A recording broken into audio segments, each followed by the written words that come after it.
오늘은 시험 전에 수업 진도를 다 나가버렸는데 시험 때까지 몇 번의 수업이 더 남은 그런 난감한 경우 뭘 하면 좋을지에 대해서 안내해 드리려고 합니다.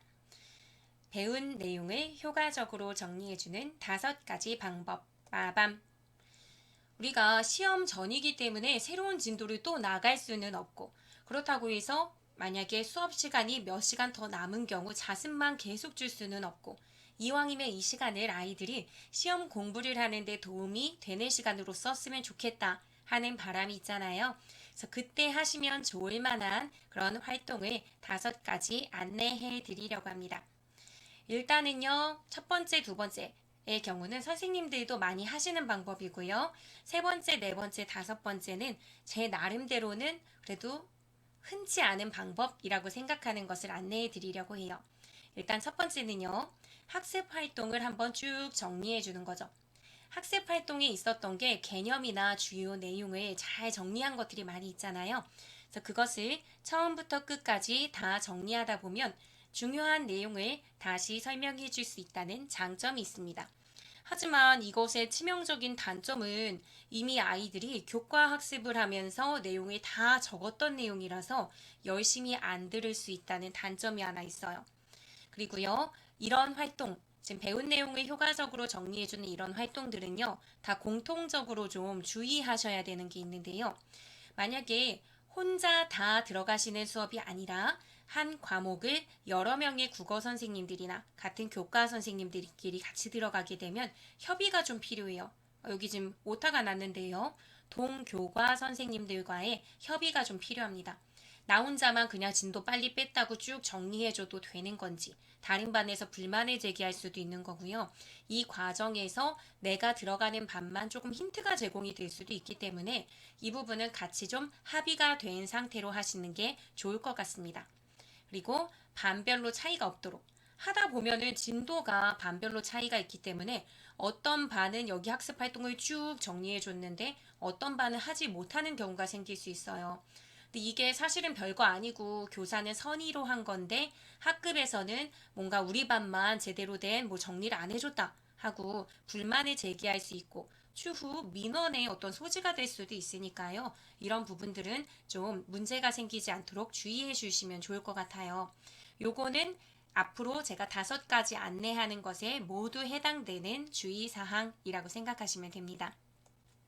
두 번째로 해보실 수 있는 활동은요, 문제지 풀이요. 그러니까 교사용 문제 같은 것이나 아니면 기존에 나와 있는 문제들 또는 수능이나 아니면 다른 문제에서 해당되는 작품에 뭐 설명이 좀 필요한 부분들도 아니면 도움이 되는 부분들도 있을 수 있잖아요. 출제됐던 문제 중에. 그러니까 그런 문제들을 가져다가 풀 수 있게 해주면 학생들이 다양한 유형의 문제도 풀 수 있고요. 사교육이 의존하지 않는 친구들은 많은 문제를 접할 기회가 없어서 문제지 풀이를, 그러니까 단원 끝났던 그 내용들을 모아서 문제지 풀이를 할 시간을 주고 답을 맞춰보고 설명을 해주는 과정을 거치면 굉장히 좀 좋아하더라고요. 그래서 이런 장점이 좀 있고요. 단점은 이미 저희가 문제를 출제했다라는 상황을 이제 전제해 둘 때 이미 출제한 문제와 굉장히 유사한 문제가 있을 수 있잖아요. 아니면 우리가 그 문제집은 염두에 두지 않고 출제했는데도 불구하고 기출된 문제와 굉장히 비슷할 수도 있기 때문에 이런 부분들은 염두에 두고 크게 나중에 문제가 되지 않도록 문제집 풀이를 해주시면 좋을 것 같습니다. 그리고 세 번째는요. 자습 후에, 그러니까 자습 시간을 주는 거예요. 아이들이 문제를 푸는 것도 좋아할 수 있고 학습 활동 정리를 하는 것도 좋아할 수 있지만 스스로 필요한 부분을 공부하고 싶을 수 있잖아요. 그런 경우가 있을 수 있어서 자습을 하게 합니다. 그렇게 한 다음에 자습의 문제점은 그 시간을 그냥 잠자거나 아니면 다른 공부를 해버리거나 의미 없이 쓸 수 있는데 그 문제를 해결하기 위해서 자습한 이후에 한 장 요약지를 제출하게 합니다.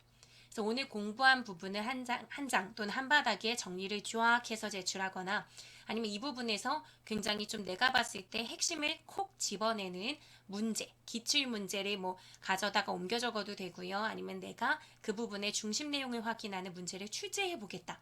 라고 해서 문제를 만들어도 됩니다. 그래서 이렇게 해서 자습하고 뭐 수업이 50분이라면 30분에서 40분 정도는 자습하고 마지막에 뭐 정리를 한다든지 아니면 자습하는 내내 조금씩 필요한 걸 요약을 한다든지 하면서 제출하게 하는 거죠. 그래서 제출하지 않으면 뭐 태도 평가를 감점한다든지 할 수 있을 거예요. 이것의 장점은요. 학생들이 자신의 방식에 맞게 뭐 문제풀이를 한 다음에 가장 중요한 문제를 정리를 한다든지 아니면 내가 직접 읽고서 중요한 내용들을 정리해 본다든지 하는 식으로 자신의 어떤 공부 속도나 방식에 맞게 자습을 할 수 있다는 장점이 있고요. 스스로 시험 직전까지 오늘 이 수업 시간에 자습한 다음에 한 장 요약지를 만들었으면 시험 전날이나 시험 당일 그 시험 직전까지 볼 수 있는 자료를 만들어낸다는 점도 장점입니다. 그리고 학생의 이해 여부도 점검할 수 있어요. 저희가 검사를 할 때 이것을 걷어다가 검사를 하는 경우에는 이 정도로 구조화해서 머릿속에 잘 정리가 됐구나.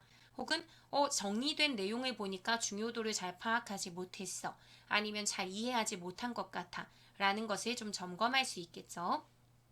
단점은 잘 모르겠어요. 저는 이거를 몇 번 해봤었는데 좋더라고요. 그래도 학생들 스스로 충분히 자습하고 요약지를 제출해야 되기 때문에 자기 나름대로는 열심히 손을 놀려가면서 머리도 막 굴려가면서 공부를 하는 모습을 봤었습니다. 그래서 괜찮았던 것 같아요.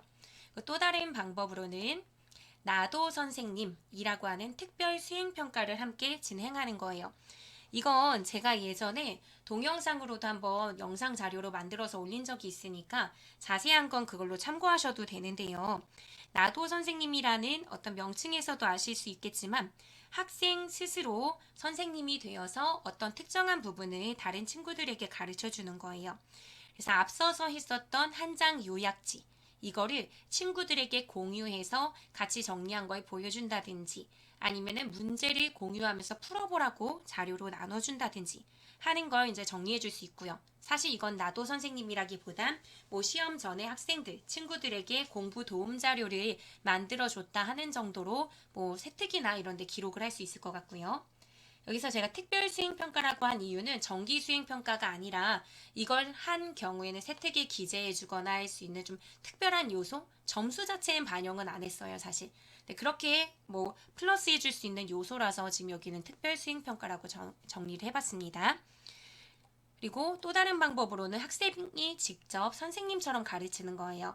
정리한 걸 바탕으로 앞에 나와서 설명을 하거나 문제를 풀게 한 다음에 문제에 대해서 보완하는 설명을 해주거나 아니면 온라인 기간에는 아예 영상을 촬영하게 하기도 했어요. 그래서 내가 직접 그 부분을 뭐 파워포인트 녹화를 하든 얼굴이 나오게 하든 손으로 정리하는 걸 녹화를 하든 그렇게 설명을 해서 올리게 하는 거죠. 그렇게 하면 나중에 교과 세특에도 적어줄 수 있어서 굉장히 좋습니다. 이것의 장점은요, 지루하지 않게 요약 정리가 돼요. 아무래도 교사가 직접 정리하고 안내해 주는 것보다 친구들이 했을 때 더 즐겁게 듣기도 하고요. 좀 건강한 자극이 되는 것 같기도 하더라고요. 저 친구도 저렇게 정리해서 앞에 나와서 설명을 하거나 영상도 올리네? 나도 해봐야지 하는 그런 자극제가 돼서 좋은 것 같았고요.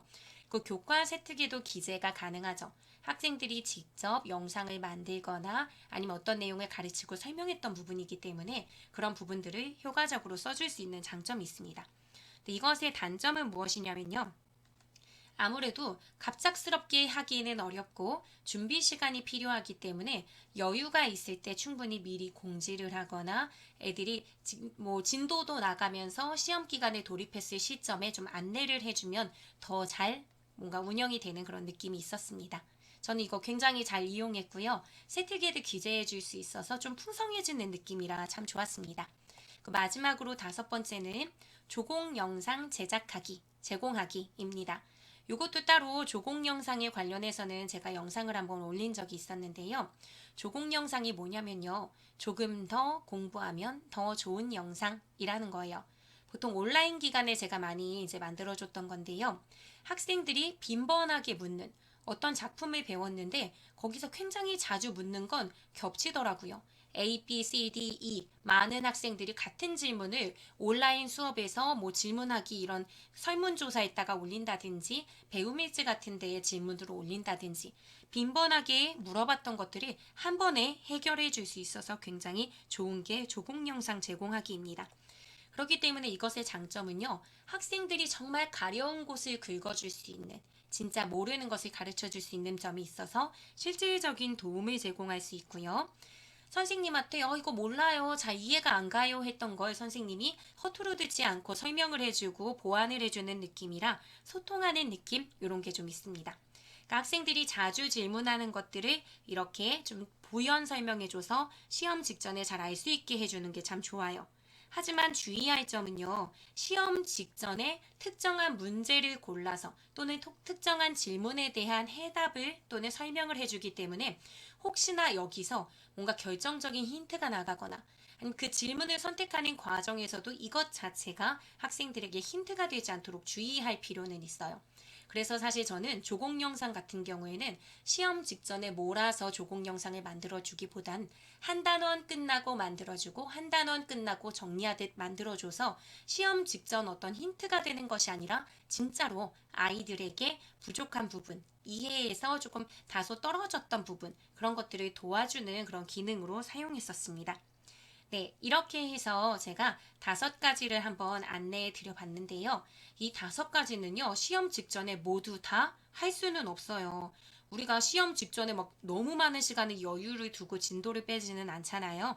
그렇기 때문에 선생님들께서 시간이나 진도 또는 동교과 선생님들과의 협의, 이런 여러 가지 여건들을 고려하셔서 하실 수 있는 것 또는 해보면 좋을 만한 것들로 쏙쏙 골라서 해보시면 도움이 되지 않을까 라는 생각이 듭니다.